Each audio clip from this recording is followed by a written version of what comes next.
EX 글로벌 컨벤션에 오신 여러분, 이 특별한 자리에 함께 되어 정말 기쁘고 설렙니다. 저는 오늘 사회를 맡게 된 뉴스메타 글로벌 사업팀 최혜민호 과장입니다. おはようございます。2024年グローバルコンベンションへお越しの皆様、心より歓迎いたします。私は今日司会を務めることになったユースメンターグローバル事業チームのチェミノ課長です。 안녕하세요. 사회를 맡은 유스메타 글로벌 사업팀 이우기입니다. 오하요 고자이마스. 홍카요, 시카요, 탄도모스루 이우기인데스. 와, 오규씨 혹시 느끼셨나요? 오늘 이 공간에 가득한 에너지. 이곳에 모인 모두의 기대와 열정이 이미 이 자리를 빛나게 하고 있습니다. 와, 오규씨さん、もしかして感じましたか？今日この空間に満ちたエネルギー、ここに集まった方々の期待と情熱がすでにこの場を輝かせています。 오늘 EX 글로벌 컨벤션이라는 타이틀대로 한국, 일본, 중국, 몽골, 베트남 전 세계에서 모여주셨습니다. 과장님, 각 나라 언어로 환영의 인사 해볼까요? 네, 좋습니다. 유스메타 글로벌 사업팀 각 나라 담당자분 인사 부탁드리겠습니다. 글로벌 기획事業チームの各国の担当の方、ご挨拶をお願いします。 뜨거운 박수로 환영해 주십시오.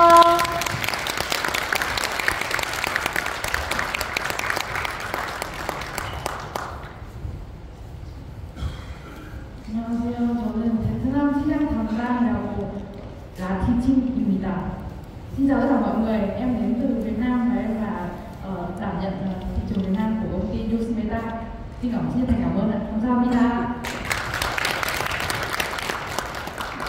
안녕하세요. 저는 영어권 시장을 담당하고 있는 이지은이라고 합니다. Hello everyone, I'm in charge of the English market development. 안녕하세요. 영어권 시장 담당하는 자이라고 합니다. 현재 저는 목표인 접수를 했습니다. 이렇게 답변을 드리는 것을 부탁드립니다.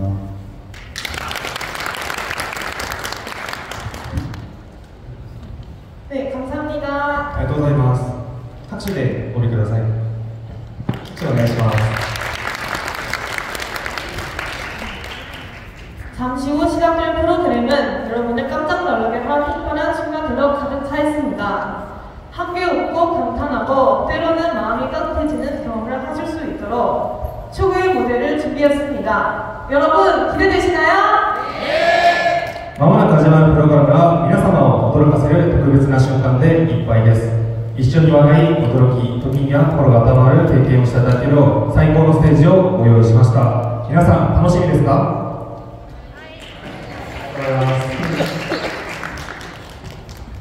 오늘 경품 중에 최신형 아이폰 16, 아이패드, 맥북 등 많은 경품이 준비되어 있습니다.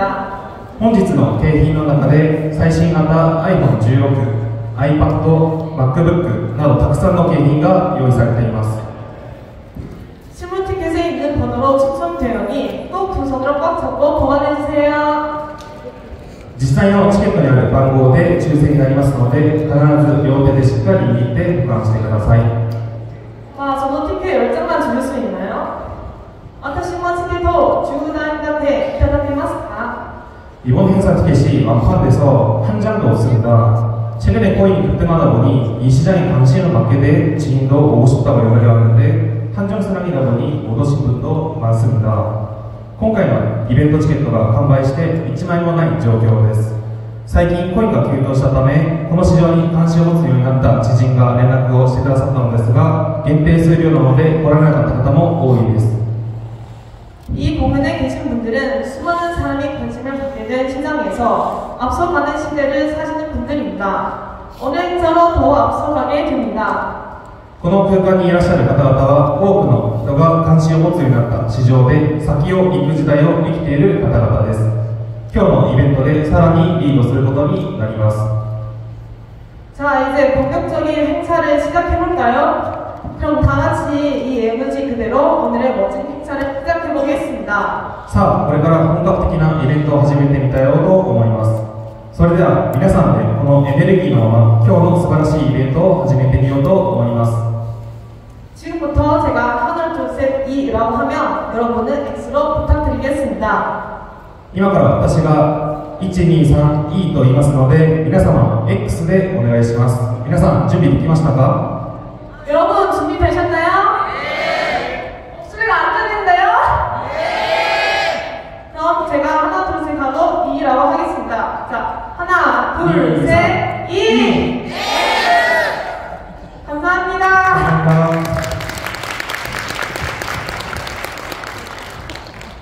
2024년 EX 글로벌 컨벤션 행사의 첫 번째 순서를 소개하겠습니다.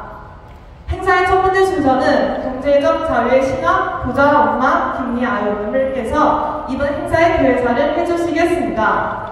2024年 EX グローバルコンベンションイベントの最初の順序を紹介します。イベントの最初の順番は経済的自由の神話、お金持ちのお母さんであるキム・アイオ様に今回の開会の辞をさせていただきます。 김미아 의원님을 모시겠습니다. 큰 박수로 환영해주세요.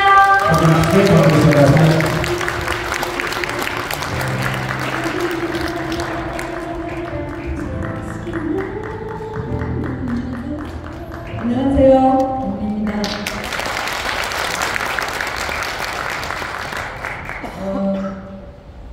새로 오신 분들도 많으시고 우리 회원님들도 많으시려고 있는데 저는 한마디만 하고 내려갑니다. 12월이잖아요. 불안도 많은 해라고 생각해요. 분명히 아직 한 달이 남았지만 오늘 오심으로 인해서 여러분들이 그 불안을 우리가 내려놓고 갈 수 있는 이 날이 되지 않는가, 저는 이런 자신감을 갖고 있고요. 또 새로운 한 해에 크리스마스 선물을 오늘 들고 가실 수 있지 않나, 이런 생각을 해봅니다. 오늘 정말 다채롭고 또 정말 이 시대의 흐름에 정말 우리가 필요한 내용들로 만들어져 있기 때문에 여러분들이 잘 들으시고 또 많은 것을 보고 가는 하루가 되었으면 좋겠습니다. 감사합니다.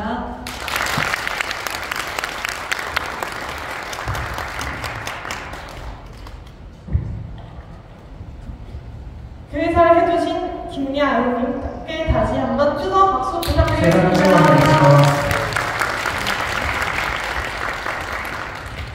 다음 순서는 거려대학교 경영학 박사이자 16관 대학교 중국대학원 교수를 역임하고 있는 안유화 교수님께서 블록체인 특강을 진행해 주시겠습니다. 안유화 교수님은 현재 투자론 유튜브 채널을 운영 중이며 저 플러 시대의 운명을 내다본 사람이 불을 굶어준 자의 저자로 블록체인과 경제학 분야에서 최고의 권위를 지닌 분입니다. 次の順序は高陵大学校の経済学の博士であり、孫建丹大学での中学大学院の教授を担当しているアン・ユンワ教授です。ブロックチェーンの特別講義をします。盛大な指名をお願いください。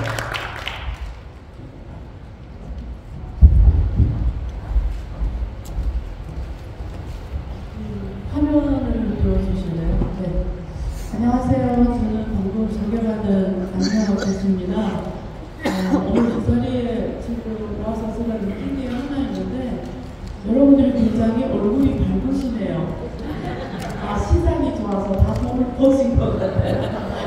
그리고 아까 사진 찍을 때 보니까 제가 이렇게 일자를 해서 1년 안에 항상 이렇게 그래서 참 좋은 기회를 갖고 이 자리에 많은 분들이 오신 것 같아요. 그래서 오늘 제가 하는 내용이 여러분들이 이 문제를 해결에 있어서 좀 더 도움이 됐으면 좋겠습니다. 자, 제가 오늘 할 주제는 블록체인 기술 및 거인성이 필요성과 투자 전략.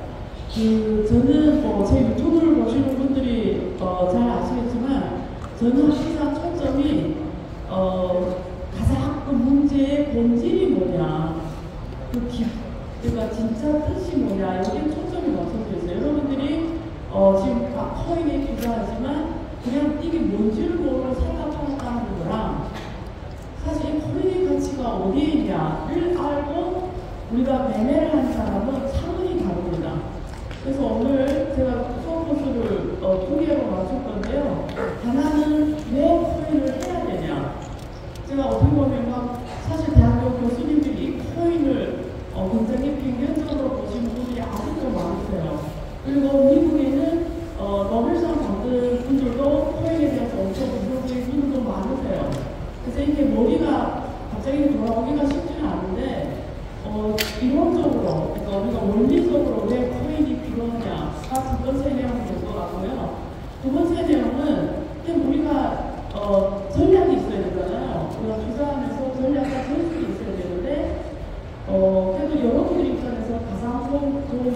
전술이 뭐냐, 저희 입장에서 어떤 뭐 어드바이스 또는 저희 생각을 전달하고 합니다. 네.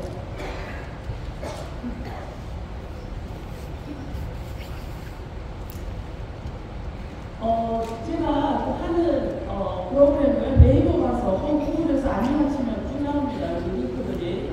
그래서 제가 지금 유튜브 열심히 하고 있고요. 그리고 제가 또 자녀들 독서투자 클럽이라고 해서 우리 원대표 부장님처럼 하는 프로그램이 있습니다. 그래서 혹시 오늘 하는 내용 중에 조금 더 배워보고 싶다 하면 관심 갖고 오시면 됩니다.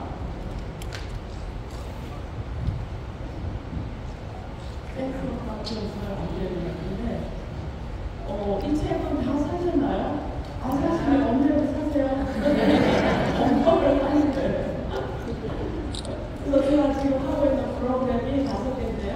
옥토버 강연, 이렇게 강연하는 거고, 세미나도 있고요. 새로 같이 해서 경험하는 자리도 있습니다.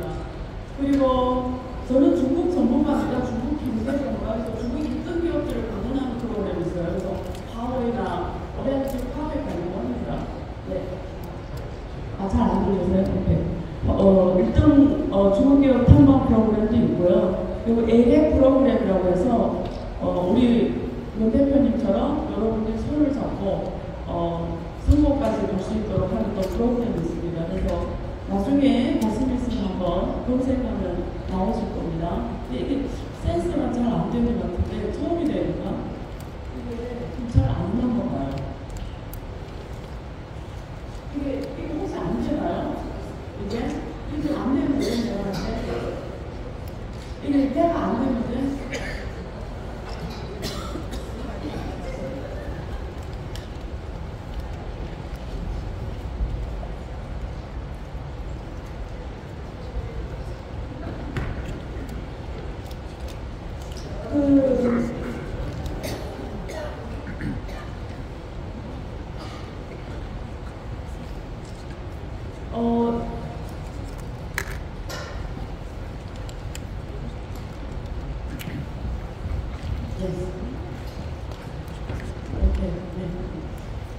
요즘에 이노머스크가 가장 핫한 인물인 것 같아요. 그래서 저도 이노머스크에 대해서 많이 책도 보고 많이 보고 있는데 굉장히 놀라운 이야기를 이분이 많이 하죠. 우리 상식을 깨는 이야기를 많이 하시는데 제가 사실은 제 유튜브에서 했던 많은 말들이 후에 제가 요즘에 이노머스크를 많이 보고 하는데 보면은 이미 그분이 다 얘기를 했더라고요. 그러니까 제가 그분 예전에 보지 않고 제가 그냥 스터디 연구를 하면서 이런 거나 제가 인식했던 것들이 그분이 옛날에 많은 상황에서 얘기를 했다는 걸 발견했어요.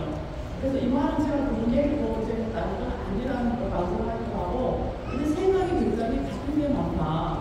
이런 걸 깜짝 놀라면서 알고 있는데 첫 번째 이 사람 했던 얘기 중에 세상은 가상현실이다. 이 말이 굉장히 깊은 뜻이가 있거든요. 그래서 그것도 설명드린 거고 그 밑은 제가 얘기한 겁니다. 하나님 가서라고 권고하라. 그래서 지금 현재는 모든 것이 가능한 세상이에요.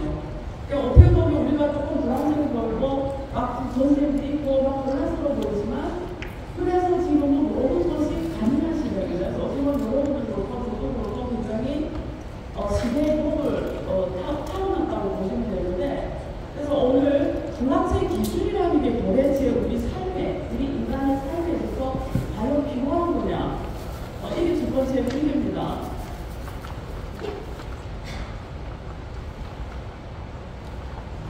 잠깐만, 이거 어떻게 하지? 이게 도구가 잘 안 되는 대상이 어떻게 하지? 정말 이게 제가 해야 하는 게 부분이 많은데 자, 이게 여기서 계속 시대의 흐름에 따라 전략 기술을 계속 살펴요. 시대 전략 기술을. 그래서 여기서 보시면 이게 지금 제가 2010년부터 2024년까지 쭉 뽑아왔는데요. 여기서 두 가지 이렇게 색으로 표시하고 파란색으로 표시한 부분이 우리 블록체인 기술에 관한 겁니다. 그러니까 카트너가 미래의 기술로서 굉장히 전망 있는 기술을 한다고 블록체인을 3년간, 10년간 뽑았다는 걸 볼 수가 있고요. 저도 뒤쪽에 저쪽 뒤쪽에 있는 색깔이 없는 부분은 2022년 말에 챗GPT가 나옵니다. 그래서 모든 기술과 자본이 AI가 바꿔졌어요. 그래서 저 뒤쪽은 AI 관련된 기술과 그림인데요. 근데 천천히 하나씩 뜯어보면은 역시 산물 인터넷 기술을 포함해서 블록체인 기술을 포함해서 우리가 메타버스, 증강현실, VR, XR 이런 것까지 접목한 기술이라는 걸 볼 수가 있어요. 그래서 우리는 지금 이렇게 기술이 매년마다 다르게 변화하는 이 시대를 타고 있고요.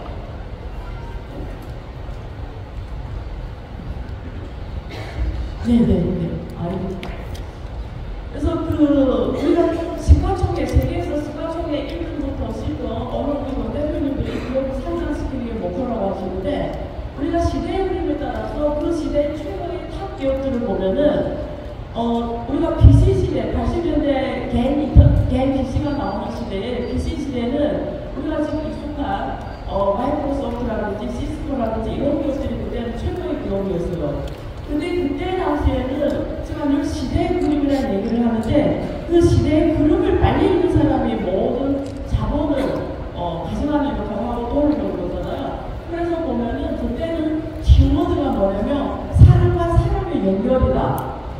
이 말은 뭐냐면 PC 시대는 우리가 오늘처럼 노트북이나 이런 모바일 이런 디바이스가 있었던 거 아니고 PC를 넣고 인터넷 하는 시대이기 때문에 어떤 사람들이 돈을 버냐면 PC를 최대한 많이 팔 사람들이 돈을 버는 거예요. 그게 뭐냐면 IBM이었어요. IBM 세계 최대 PC 제조 회사였고 2004년에 중국의 레노버가 인수를 합니다. IBM을.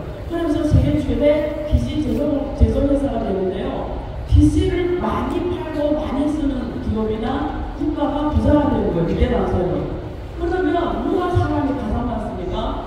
사실 중국이 사람이 가장 많죠. 중국이 14, 지금 인도 15. 그때는 중국이 사람이 가장 많기 때문에 중국의 레노버가 IBM의 PC 제조사를 인수하고 나서 세계 최대 기업이 됩니다. 근데 그때 인프라 기술로 얻은 시스코나 이런 기업들이 사실은 최고시가 총액을 잘하겠고요. 그래서 그때는 사람을 연결하는 게 핵심이다. 그래서 이렇게 돈 버는 방법을 제가 인구 배당이라는 단어를 씁니다. 인구 배당. 그러니까 사람을 많이 연결할수록 돈 버는 뜻이다. 자, 그리고 우리가 정확하게 2008년 9년에 모바일 인터넷 시대가 열려요. 그러니까 스마트폰이 나옵니다. 스마트폰이 애플이 저 시장을 알렸고 애플이 나오면서 많은 기업들이 그 스마트폰을 하기 시작을 했는데 그 다음부터는 뭐가 핵심이냐면 시대의 키워드가 산업의 응용입니다. 그러니까 이제 그러니까 인터넷이 기업의 모든 산업이 연결되는 세상이 열린 거예요. 그래서 제가 그걸 인터넷 배당이라고 표현을 했어요. 그러면 누구죠? 대표적인 기업이 구글이죠. 그래서 구글은 지금 전 세계 모든 국가의 정보를 다 가져간 기업이라고 말해도 사실이 됩니다. 그래서 우리가 구글이 최고시가 총액을 자랑합니다. 지금 보시면. 근데 이제는 2018년을 계기로 해서 사실 2016년에 5G가 나와요. 5G. 지금은 6G. 그리고 이제 일론 머스크가 스페이스 X를 하면서 이제는 5G, 6G 개념보다도 우주에서 바로 신호를 쏴서 스페이스 X 시대가 열리는 겁니다. 그래서 뒤쪽에 가면서 우리가 한번 보면은 이제는 키워드가 뭐냐면 모든 것이 연결이 가능한 시대가 열릴 거예요. 그러니까 시대의 키워드가 뭐냐면 모든 것이 연결이 가능하다.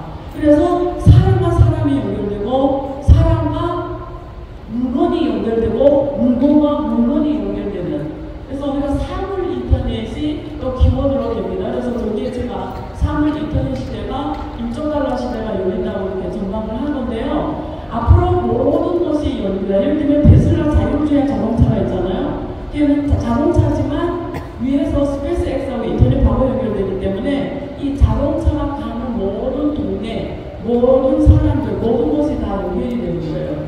근데 저기서 보면은 대표 기업이 제가 쓰진 않았어요. 사실 저기다 지금 저 빨간 점에 대표 기업을 적을 수 있는 게 지금은 엔비디아, 그리고 테슬라, 이런 기업이 될 것 같아요. 그래서 저기에 지금 새로운 글로벌 톱 기업이 나오는 시대다. 이렇게 말씀드릴 수가 있고, 그러면 모든 것이 연결이 될 때는 신용이 중요해져요. 신용. 그래서 저기 인프라 기술로 블록체인, NFT, 클라우드, IoT, AI 이런 기술이 필요해진 겁니다. 앞으로 어떤 거라고 보면 이거 제가 어떻게 하지? 안 되는데요. 노트북 여기다 놓을 수 있어요? 제가 이게 안 돼요.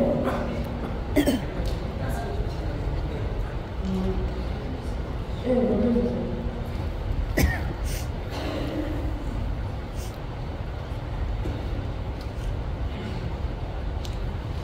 자, 그래서 기술이 발전함에 따라 우리가 눈을 감고 인류의 역사의 기술의 발전에 따라 우리 사람들의 행태가 뭐가 변하냐고 보면은 두 가지가 변했어요.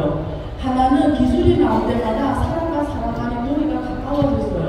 처음에는 기차라는 게 나오면서 거리를 가깝게 했고, 비행기가 나오면서 국가 간의 거리를 가깝게 했고, 지금은 인터넷이 나오면서 사람 간의 사람의 거리를 가깝게 했어요.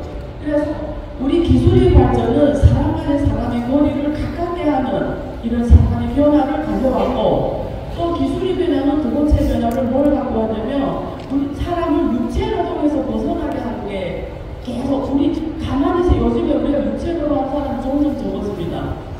농민들도 수가 점점 더 적어지고, 그 다음에 이제는 AI가 나와서 단수 노동 하는 사람들도 점점 더 적어지고, 사람들이 점점 육체 노동에서 다 벗어나는 삶을 살아가게 되면 앞으로 우리 인간이 이제 로봇이 들어오면 인간이 할 수 있는 일이 많이 안 남아요. 그리고 우리가 사람이 할 수 있는 일이 점점 육체에서 벗어나면 뭘 하게 되냐면 정신적인 노동을 하게 돼요. 대부분 사람들이 정신적인 이런 쪽에 와서 하게 돼요. 그러면 우리 삶이 지금까지는 제조업에 출근해서 뭐 실물 뭐 만들고 뭐 이런 삶이었다면 이제 그에서 벗어나면서 이 정신 우리가 말하는 허의 경제가 커지게 되어 있습니다. 그래서 제가 저희가 어떻게 썼냐면 두 사람이 있다고 했을 때 저기 왼쪽 사람, 오른쪽 사람이 만났을 때 자기의 아바타가 있어서 메타버스 생활에서 하는 시간이 앞으로 점점 증가할 거다. 이렇게 볼 수가 있는데, 그래서 저 위에, 어먼선 위에는 메타버스, 저런 정신세계에서 살아가는 세월이 커질 거다. 그리고 사물 인터넷이 나와서 이게 더 가능하게 합니다. 그러면 앞으로는 서로 보지 않고 살아가는 삶이 많아질 거라는 거예요. 서로 보지 않고 서로 간에. 저 지구 반대쪽에 누군가 그냥 대화하고 매일 만나는데 누군지는 몰라요. 그러니까 이런 허적인 계제가 더 커지니까 앞으로 이런 계제를 키우는 디바이스가 커질 거예요. 그래서 이 안에 우리가 그 애플의 오클리스 스토어, 그 메타 오클리스 스토어, 그리고 디지털 인프라, 그리고 콘텐츠, 디지털 경제 시스템, 지금 말하는 비트코인이나 이더리움, 스마트 콘체 이런 거고요. 위에 이걸 하는 가운데서 제도 이런 것들이 새롭게 만들어져야 돼요. 그러면 여기서 지금 보면은 우리가 6G도 좋고 스페이스 애들이 다 디지털 인프라가 될 거고, 디바이스는 지금 나오기 시작하고, 콘텐츠는 만들어지기 시작하고, 비트코인이나 이거를 이미 나왔고요. 그리고 가면서 국제적 룰, 규제, 제도 이런 것들이 만들어지기 시작합니다. 그래서 세상이 이렇게 갈 거고요. 다음 페이지. 네. 그래서 이걸 제가 그 거시기에 큰 틀로 짜면은 맨 밑에 층에 사람과 이 실물 사람을 메타버스로 보내는 이 디바이스가 있어야 되는데, 그게 VR, XR, 뭐 AR 뭐 이런 것들 디바이스가 될 거고요. 자, 거기에서 만들어지는 게 데이터입니다. 만물이 연결하면서 만들어지는 게 데이터고요. 그리고 그게 알고리즘으로 실현이 돼야 돼요. 그래서 알고리즘이 요즘에 인지력이 엄청 잘 나가죠. 그래서 코드 뭐 이런 ARGC, 뭐 우리가 저기 여러 가지 인터넷이, 그러니까 AI가 만드는 콘텐츠가 앞으로 만들어지고 많아질 거고요. 그 다음에 거버넌스로는 분장식, 탈주화, 그리고 자체 우리가 디오토라고 하죠. 이런 자체적으로 힘이 없는 자체적으로 돌아가는 이런 거버넌스 회사들이 점점 많이 생길 거고요. 그 다음에 새로운 통화 시스템이 필요합니다. 그러니까 우리가 지금 사는 것은 달러 통화 시스템인데, 앞으로 달러 통화 시스템이 아닌 우리가 새로운 통화 시스템이 필요하다. 그게 제가 지금 얘기하는 가상화폐 통화 시스템입니다. 거기에 맞는 통화 시스템이 나와야 되거든요. 그리고 우리가 삶은 대부분 디지털 세계에서 살아갈 거고, 디지털 생산을 많이 그래서 블록체인이 여기서 어떤 역할을 하냐? 제가 말하는 세상이 이렇게 갈 건데 여기서 블록체인이 어떤 역할을 하냐? 제가 저기다가 이렇게 썼습니다. 자, 저기 그림을 보면 인터넷은 우리가 인터넷 테스트하고 이미지, 뭐 프로그램, 뭐 비디오, 뭐 유튜브 뭐 이런 걸 보지만 블록체인은 그러니까 인터넷은 정보 전달이 핵심이에요. 정보 전달. 근데 저기서 블록체인은 소유권 전달의 핵심이에요. 소유권 전달. 키워드가 다릅니다. 그래서 어떤 소유권이냐? 저 왼쪽에 파란색 보면은 우리가 뭐 부동산 계약이라든지 그리고 무슨 서약이라든지 어떤 소유권이라든지 이런 것들을 전달할 때 필요한 기술이 블록체인이다 이렇게 보시면 됩니다. 그래서 우리가 요즘에 웹 3.0이라는 단어를 많이 쓰는데 웹 1.0, 웹 2.0, 웹 3.0 표현을 쓰는데 어떻게 다르냐? 웹 2.0은 우리가 그냥 인터넷에 접속을 하는 거예요.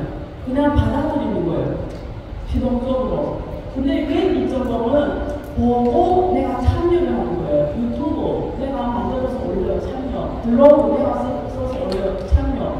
근데 왜 3.5는 뭐냐면 그게가 아니라 이제부터 되게 중요한 그 개념인데요. 왜 3.5의 키워드는 사람마다 조금 표현이 다른데 저는 뭘 강조하고 싶냐면 왜 3.5 시대는 모든 것들이 그 사람의 맞춤형으로 만들어진다는 거예요. 키워드가 진흥화된 웹이 이용자가 원하는 콘텐츠를 제공한다. 사용자 맞춤형 검색, 모든 디바이스, 모든 콘텐츠, 모든 것들이 나에 맞춰져서 나오는 시대가 왜 3.5 시대입니까? 이게 키워드예요. 자, 그러면 나에 맞춰서 나오려면 그 사람의 비해결이 계속 모니터링이 돼야 돼요. 자율주행해서 내가 어디로 가는지, 내가 사물 인터넷, 여기 뭐 센서를 달면 나가는 사람이 뭐 하는지 이런 것들이 계속 데이터로 모니터링이 돼야 되는 거예요. 그래서 이런 것들을 디지털 데이터로 소유권을 정리하고 그걸 전달하는 시스템이 블록체인입니다. 네, 다음 그래서 여기에 제가 그림인데요. 지금까지 우리가 해결한 문제가 뭐냐면 왼쪽 그 X축이에요. 얼마나 많은 다양한 사람을 연결하는가. 지금까지는 연결하는 걸 해결했어요. 인터넷, 당신과 나를 연결하는 걸 해결했어요. 많은 사람을 연결하는 걸 해결해서 페이스북, 우리가 메타라고 하죠. 35명이 연결되어 있어요.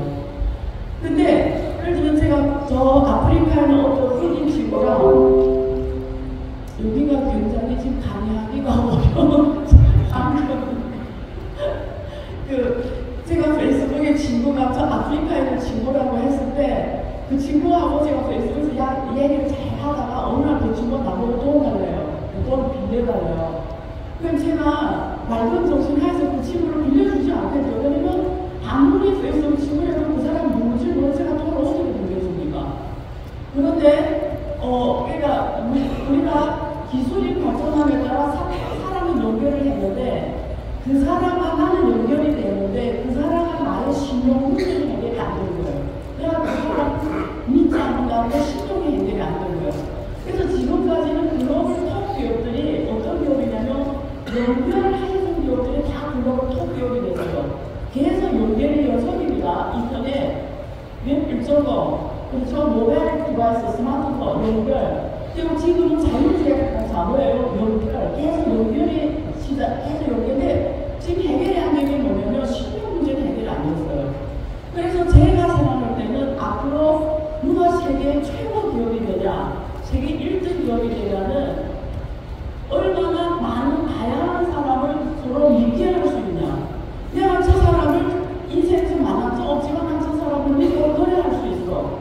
이걸 해결할 수 있는 사람이 이런 기업이 세계 최고의 기업이 됩니다. 그래서 제가 여기 X축이죠. 얼마나 많은 다양한 사람을 믿게 할 수 있냐. 이 X축에서 저쪽으로 갈수록 이 기업은 위대한 기업이 되는 거예요.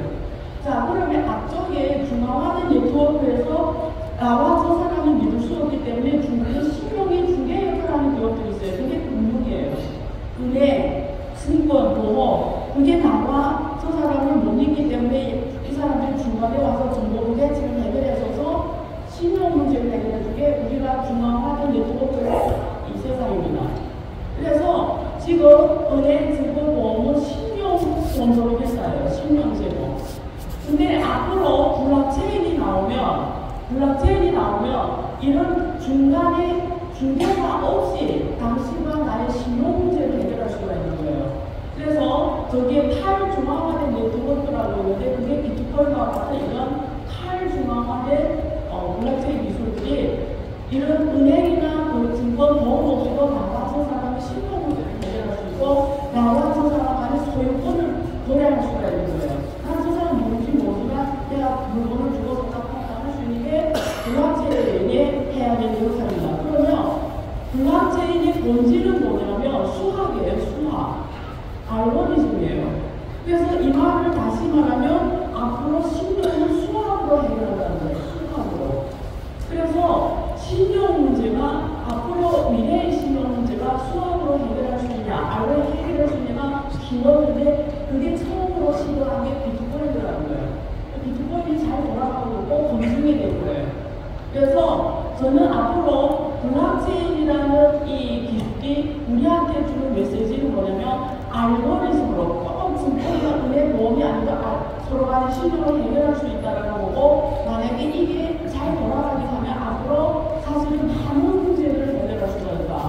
그런 뜻이죠. 다음 페이지 있죠. 네. 그래서 앞에도 있어요. 그래서 지금 블록체인 기반의 이런 시간이 엄청 커지고 있는데 지금 쓰는 영역들이 사실은 금융, 의료, 콘텐츠, 공공, 물류, 유통, 에너지 모든 분야에 다 쓰이고 있고 앞으로 한 10배 이상 성장할 것으로 전망하고 있습니다. 그러면 이제는 만약에 세상이 이렇게 간다. 메타버스 세상으로 가고 모든 것들이 메타 데이터로 되어 있어야 되고 모든 것들이 메타 자산으로 되어 있어야 되면 이걸 우리가 뭔가 거래를 해야 되잖아요. 이렇게 이 메타 자산을 거래를 해야 되는데 그게 디지털 자산인데 그러면 이걸 거래할 수 있는 뭔가 화폐가 필요해요. 화폐. 그게 가장 지금 전 세계적으로 모든 국가가 인정하는 화폐가 비트코인이고 근데 비트코인은 2100만 개밖에 없어요. 여러분 2100. 한국 사람이 하나씩 사는데 이제 못 사요.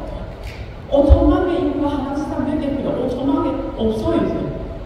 그다음에 이걸로 메타버스 이런 세상을 거래하고 구현하기에는 한계가 있어요. 그렇잖아요. 왜 금본위제 하다가 미국이 금본위제를 안 하죠? 금본위제를 계속 했다가는 이 세상의 이 발전에 모든 거래를 할 수가 없는 거예요. 부족한 거예요. 디플레이션이 없는 거죠. 그래서 사실은 앞으로 토큰화 많은 가상화폐가 만들어져야 돼요. 가상화폐가 많은. 그게 대표적인 우리가 사례가 엘살바도르입니다. 엘살바도르가 비트코인을 담보로 자기네 화폐를 만들어잖아요. 그러니까 앞으로 많은 나라들이 이런 구성을 할 거라는 거예요. 그래서 앞으로 토큰화 시장이 엄청 커질 건데 지금 2030년이 코앞입니다. 2 trillion dollar, 그러니까 2조 달러 시장이 열릴 거다. 예. 제가 지금 두 번째 주제로 넘어갈 건데요. 이제 그게 어떻게 투자를 해야 되냐, 투자를. 그래서 전략에, 여러분들 저보다 더 잘하시겠지만, 저희 입장에서, 이런 인사이트를 알고 했으면 좋겠다는 그겁니다. 다음 페이지. 예. 요즘에 제가 질문을 제일 많이 받아요. 비트코인을 사야 되냐고. 사야 되냐고. 왜냐면 이미 엄청 올랐는데, 지금 들어가도 됩니까? 제 이 질문을 언제부터 받았냐면, 비트코인이 그 옛날에 몇백만, 그 다음에 2천만, 이럴 때부터 받아요. 왜냐면 그때 2천만, 3천만 해도 비싸잖아요. 그러니까 지금도 들어가도 됩니까? 작년에 제가 연세대 교육원장이었는데, 거기 학생 중에 한 명이 그때 2,100만 원이었어요. 비트코인이. 교수님 지금 들어가도 됩니까? 이런 질문을 계속 받아요.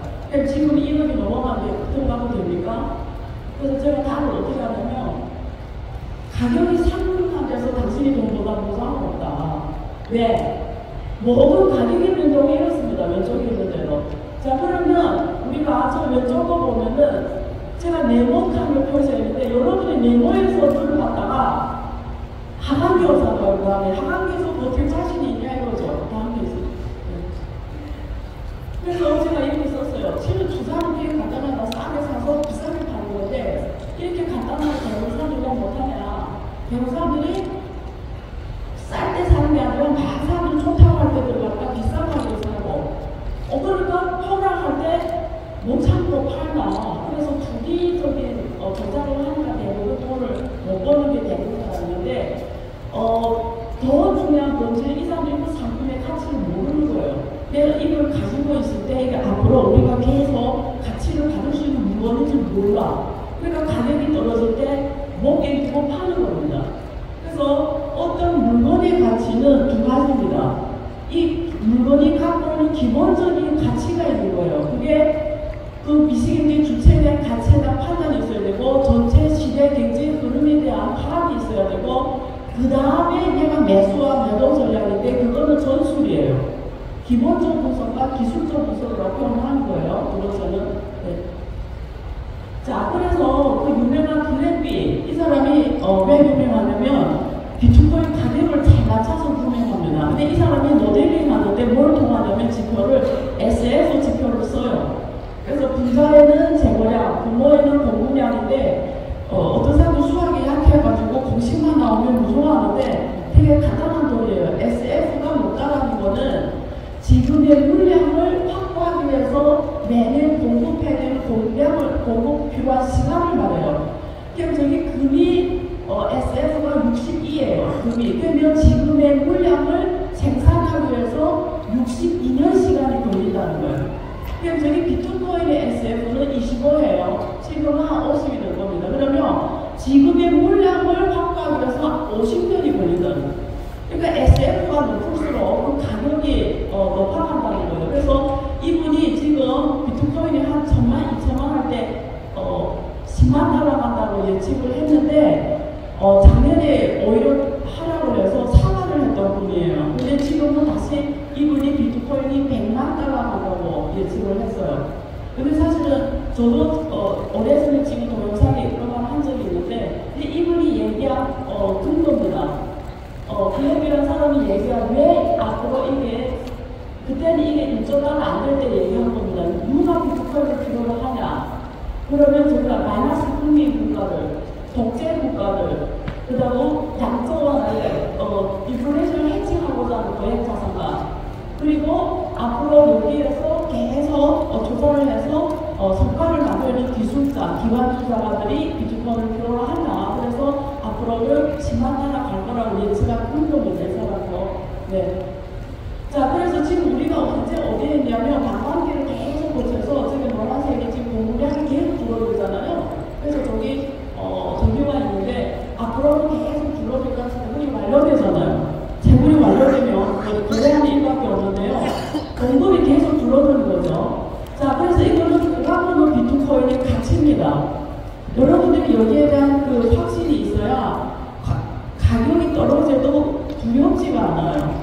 근데 이걸 모르면 가격이 떨어지면 못 견뎌요. 팔아요. 그래서 제가 보는 그 포인트는 이렇게 제가 여기서 보시는데 간단하다 말하면 달러는 채권에 기반해서 발행하는 종이화폐예요. 그래서 달러라는 게 발행이 되려면 미국 사람들이 계속 빚을 져야 돼요. 계속. 이게 되게 깊은 말이에요. 어마어마한 경제학적 이론만이에요. 지금 말하는데 혹시 이게 내가 오늘 설명할 수가 없으니까 안경 투영을 제가 자세히 동영상 찍어놨어요. 그러니까 달러는 미국 사람들이 계속 빚을 져야 발행이 되는 종이화폐예요.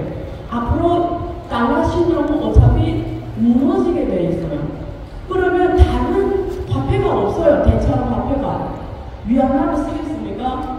그죠? 그러니까 지금 그 대체 방안으로서 비트코인이 그나마 가장 대안으로 떠오른 거고 수량이 한정되기 때문에 인플레이션이나 이런 데 우리가 좀 덜 걱정해도 되고 자, 그 다음에 이게 국제결제에서 가장 좋아요. 제가 보는 비트코인의 가치는 국제결제입니다. 이게 결제 통화로는 쓰이지 않아요. 금처럼 보유만 하고 있는데 국제결제 통화로 쓰인다는 건 무슨 말이냐면 비트코인으로 이렇게 결제를 한다는 게 아니고 우리가 금으로 결제하진 않잖아요.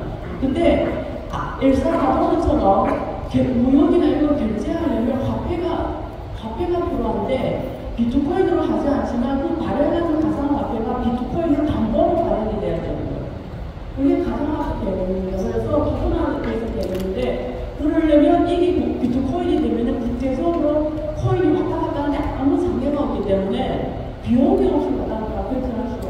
그래서 저는 국제경제 시스템에 대함으로써 굉장히 좋은 화폐라고 보고 있는 거고요. 그 다음에 돈이 어마어마 많은 사람들은 우리처럼 월급 받고 이런 사람들은 걱정 안 하지만 돈이 막 몇 조씩 있다고 생각해봐요. 그걸 누가 중개화폐로 갖고 있겠습니까? 그러니까 그런 사람들한테 굉장히 필요한 거고, 그 다음에 지금 매물 ETF, 선물 ETF가 다 나왔잖아요. 그러니까 이제 기관들이 여기에 들어와 버렸어요. 원래는 개미들만 있다가 기관들이 이제 이 비트코인이라는 여기 경기장에 들어와서 여러분과 같이 놉니다. 머리에 항상 기억하고 있어야 돼요. 나의 상대가 기관이라는 거. 그러니까 이제는 국제금융 시스템에 들어와줬다라는 거고요. 자, 그 다음에 여러분들 혹시 앞으로 사업을 런칭하려는데 국제결제에서 문제가 워낙 국제결제가 안 돼요. 워낙. 다른 나라는 이게 인플레이션 걱정이 있어. 그러면 국제결제가 필요한 상황에서 뭐가 사업을 하겠다면 비트코인을 앵커로 쓰고 담보를 해서 자기 화폐를 만들면 돼요. 그럴 때 가장 필요한 게 비트코인이기도 합니다.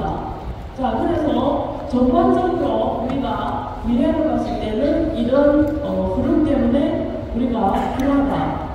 이런 가치에 대한 저희의 인식에도 불구하고 사실 사람들이 비트코인 인식이 이렇습니다. 여기 2011년부터 2023년까지 쭉 보시면 이 빨간 글씨를 자세히 보면 뭐냐면 다 비트코인에 대해서 부정하는 내용들이에요.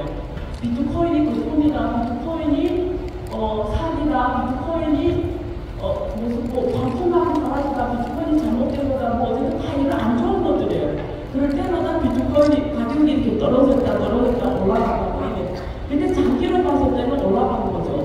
그러니까 여러분들이 이쪽에서 투자를 하려면 더러운 걸 견뎌낼 수가 있어야 됩니다. 더러운 걸. 그래서 자기 신앙이 없으면 견뎌낼 수가 없습니다. 네. 이제 뭐 지나갔으니까 비트코인이 2011년 지금부터 13년 전에 2월달에 1달러를 했어요. 여러분 2011년 2월에 1달러를 했어요. 지금 얼마죠? 네? 지금 얼마? 10만 배죠. 근데 그때 엄청 많이 산 사람이 제 주변에 있어요. 제가 어제도 그 사람하고 따라했는데 근데 어마어마하게 많이 사는데 이 사람 지금 사업을 엄청 많이 하는데요. 계속 비트코인 팔면서 사업을 해요. 계속. 그래서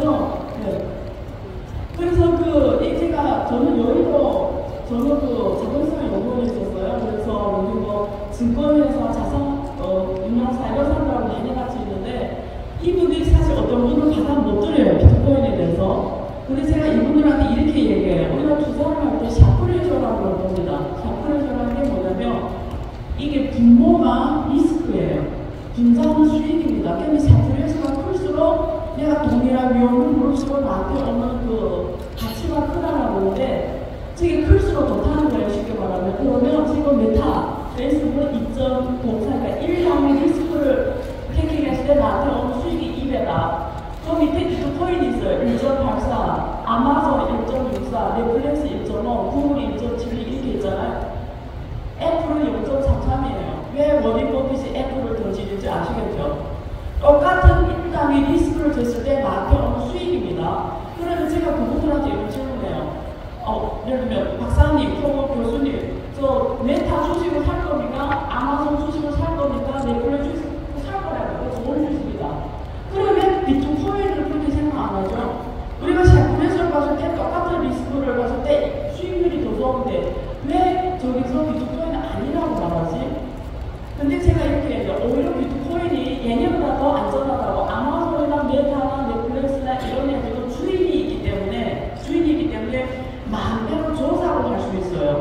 그런데 비트코인은 주인이 없기 때문에 조작이 불가능해요. 그런 면에서 거버넌스 문제에서 훨씬 더 자유로워요.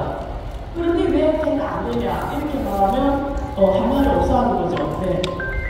자, 그래서 비트코인이 나오기 전에 아니라 비트코인을 빼고 가장 좋은 자산이 뭐냐를 보면 70년대부터 지금까지 보면은 제일 높은 수익률이 S&P 500입니다. S&P 500. 그러면 미국의 S&P 500이 왜 저렇게만 갈 수가 있었을까? 저게 또 엄청난 국제 경제의 이론이 안에들어가 있어요. 달러라는 기축 통화기 때문에 가능한 건데 다른 자산들은 저렇게 있죠. 그래서 S&P 500도 굉장히 높은 수익률을 주고 있고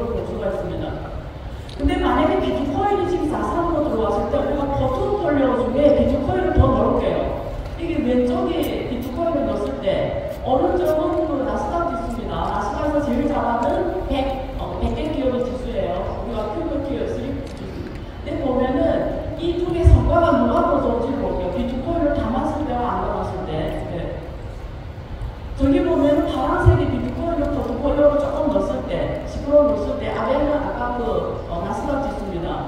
수익률이 훨씬 좋게 나오는 걸 볼 수가 있어요. 그래서 우리가 비트코인이 이제 대체 자산으로서 우리 포트폴리오 안에 들어왔다 얘기를 하는 거예요. 자, 그래서 우리가 그 기본적 분석과 기술적 분석이 있는데 앞에서 말하는 기본적 분석이에요. 왜 가치가 어디에 대한 지금 설명해 드린 거고, 자, 그러면 기술적 분석은 매입과 매도 전략입니다. 디테일이에요. 전술이에요. 자, 그러면 왜 우리가 언제 들어가냐 언제 나오냐 할 때는 우리가 많이 쓴 지표들이 그게 기술적 분석에 많은 지표가 나와요. 그래서 기술적 분석은 또 필요합니다. 차트 분석은 필요해요. 근데 이게 차트 분석의 핵심이 뭐냐면 왜 가치가 있냐면 차트 분석이 기본적 분석은 본질을 말해줬는데 실제 가격이 변동하는 사람들의 심리적 요소를 말해 못 주고 있어요. 사람들이 심리를. 그래서 사람들이 심리를 그대로 반영해서 막 변동하는 게 가격입니다. 그래서 기본적 분석은 가치고요. 기술적 분석은 가격에 대한 대응이에요. 가격에 대한. 그래서 심리적 요소를 캐치하려면 차트 분석이 필요하다. 네. 자, 그래서 저는 이 차트 분석을, 제가 이해하는 차트 분석에 대한 본질적인 인사이트는 뭐냐면, 차트 분석은 미래의 예측보다 현재 상황의 분석으로 확률의 상태를 찾아내는 거예요. 제가 아까 은 대표님 저한테 이렇게 보여주면서 설명을 간단히 봤는데, 지금은 떨어질 확률과 올라갈 확률이 다 있는데, 어느 확률이 더 크냐가 지표를 알려주는 거예요. 그러니까 확률 싸움입니다. 그래서 미래를 예측하는 것보다 앞으로 비트코인 뭐 이런 미래는 모르겠지만 지금 가격 변동에 있어서 심리적 캐치를 해가지고 그 지표로 우리가 해야 되는 그 대응의 상태를 알려주는 거예요. 자, 그래서 제가 그걸 찾아봤어요. 여기 들어가서. 그래서 어떻게 이 확률을, 이 지표가 확률적으로 어떻게 알고리즘으로 제시가 되냐. 근데 여기서 저한테 인상이 깊었던 거는 온체인 데이터를 쓴다라는 거. 이게 블록체인이가 뭐 오는 거래가 뭐 싸게 다 하잖아요. 그래서 그게 특히 기관 투자자들, 큰 애들의 이런 거래 데이터를 다 세력의 움직임이나 이런 것들을 알고리즘으로 다 통계를 내서 올라갈 확률과 내려갈 확률에 대한 확률 지표라는 거죠. 근데 데이터가 온체인 데이터를 쓴다라는 게 저한테는 가장 가슴에 와닿았고요. 근데 여러분들이 투자를 할 때, 예를 들면 여러 가지 지표를 볼 거예요. 지표를 보고 내가 들어갔어요. 근데 그 들어간 시점이 잘 들어갈 때도 여러분들이 수익을 못 내고 나오는 경우도 있습니다. 그래서 대부분 사람들이 왜 돈을 못 버냐를 심리학적으로 해석하기에 1번부터 10번의 심리학적 원인인데요. 다 하기를 그렇고 하나만 그냥 강조해서 말씀드리면, 예를 들면 시장이 계속 이렇게 또 작년에 이렇게 비트코인이 이렇게 계속 떨어졌죠. 작년에 코인이 2022년부터 시장에 초까지 계속 떨어졌습니다. 그건 버틸 수 있는 사람 많지가 않아요. 혹은 이렇게 움직이지 않고 있어요. 저렇게 거의. 저걸 기간을 버틸 수 있는 사람 문제니까 그렇게 계속 떨어지고 버틸 사람인가 대부분 사람들이 이거 올라가는 것보다 떨어짐에 대한 반응이 더 커요. 그걸 실비 성향이라고 합니다. 그러니까 내가 100원이 올라가서 100원이 떨어져서 100원 올라가니까 100원 떨어지에 대한 나의 감정이 더 큰 거예요. 더 민감하게 그것은 실비 성향이랍니다. 그래서 대부분 사람들이 저게 떨어지는 시간에서 못 견디는 거예요. 그래서 아무리 이게 가치 있고 없고를 떠나서 그냥 못 견뎌서 그냥 매일 보기 때문에 못 견디고 주말에 타고 액션을 취해요. 그래서 돈을 못 버는 거예요. 자, 그래서 차트 분석의 의미는 다시 한번 제가 강조하지만 차트는 과거의 데이터로 분석하는 거다. 포인트 두 번째. 두 번째, 미래에 대한 인사이트를 주는 것보다 예측이 아니라 대응이다. 예측이 아니라 대응이다. 그래서 어떤 추세에 대한 확률적 반전의 확률적 확률을 제시해 줍니다. 확률적 방향. 100%가 아니다. 그렇지만 미래에서 대응을 알려주는 시그널이다. 이렇게 보는 게 맞을 것 같습니다. 그리고 많은 그 전통 유명한 투자자들이 차트 분석, 딜조 분석에 대해서 또 부정적으로 말하는 사람 많아요. 그래서 여기서 우리처럼 요구하는 학자는 재물론에서 이 유명한 가설이 있는데 그게 효율적 시장 가설이에요. 저 시장이 효율적이냐, 효율적이지 않냐다가 차트 분석이 의미가 있냐 없냐를 결정해요. 근데 우리가 재물론에서 보면은 가장 효율적인 높은 시장에서는 기술적 분석이 안 먹혀요. 왜냐면 기술적 분석이라는 게 먹히려면 지금 시장이 비효율적, 비정보 비대칭이 있어야 먹힌다는 건데 완벽하게 효율적 시장에서는 사실은 차트 분석 기술은 안 먹힙니다. 그래서 저기 그 월가에서 피터리츠가 기술적 분석을 백미러를 보고 우정하고 말한다 이렇게 안 맞다라고 얘기를 했는데 근데 한번 답을 제 입에서 답을 들으면 미국이 전 세계에서 가장 효율적 시장이라고 알려져 있어요. 그럼에도 불구하고 저는 전 세계에 완전하게 효율적이 있는 시장이 없어요. 미국 포함해서 시장이 효율적이지가 않다. 그게 여러 가지 우리가 언어할 것, 데이터가 논문이 많이 나와요. 그래서 완전한 효율적 시장은 아직은 없다. 근데 하물며 코인 시장은 더 효율적이지 않다. 왜? 아는 사람이 많지가 않으니까. 정보가 바로바로 반응하기가 쉽지 않다. 왜? 사람들이 잘 모르니까. 그리고 정보가 아직도 이렇게 우리 원대표처럼 이런 막 정보를 주는 회사들 아직 많지는 않아요. 그러니까 24시간 거래하는 회사이기 때문에 원래 정보가 바로바로 반영이 될 수 있음에도 불구하고 인프라, 그러니까 이런 정보를 전달해주는 이런 회사들이 주식처럼 많지가 않기 때문에 정보 비대칭이 아주 큰 시장이다. 그런 면에서 먼저 하는 사람들이 그런 지표를 활용했을 때 주는 지표의 확률이 높을 수 있다. 정보 비효율적 시장이기 때문에. 저는 그렇게 그렇고, 근데 앞으로 이 산업이 커지고 엄청난 이 정보 회사들이 나고 엄청난 정보가 쏟아지면 상대적으로 주의상 효율적 시장이 될 건데 굉장히 오랜 시간이 걸릴 거다.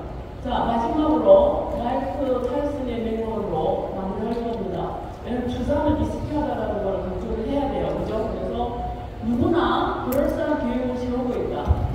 한데 어떤 표정이 된다. 여러분들 어떤 표정인지 모르겠는데 얼굴을 보니까 아닌 것 같아요. 저는 많이 터졌어요. 많이 터졌어요. 그래서 거기서 배운 것도 많고요. 자, 오늘 제가 한 강연이 여러분들한테 투자에 대해서 어쨌든 도움이 됐으면 좋겠고요. 여러분이 1년에 재무